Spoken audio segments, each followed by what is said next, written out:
Good morning. After a long summer, we are back with the Euro Investor foreign exchange outlook. It's the start of a very rich calendar in terms of tail risk events, starting with the Jackson Hole event on Friday, where Bernanke is speaking at 10 a.m. US time, and the market will be awaiting this for the balance of this week, in my opinion. Early to the week, we have some comments again out of Germany, but remember the German Constitutional Court rules on September 12th, and I don't think anything significant will happen to the foreign exchange market before that, or even any other asset market, as we need to await what will be happening.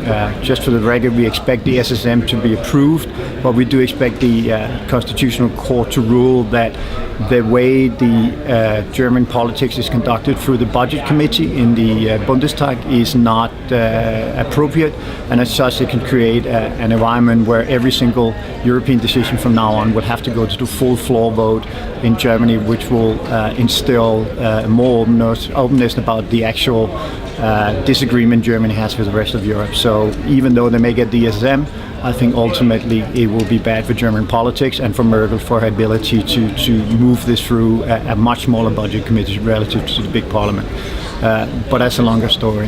In the short term, the Eurodollar is supported short term by the outlook for an increased leaks from American media in particular, that the Federal Reserve is now willing to act. I think the probability of a QE3 has moved from less than 20% to more than 60% over the course of last week.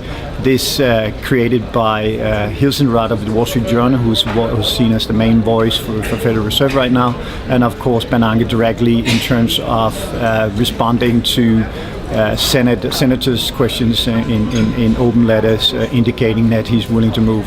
It has to be said, though, that Bernanke may want to move, but he still needs to persuade the rest of the FOMC, which in my opinion still remains split.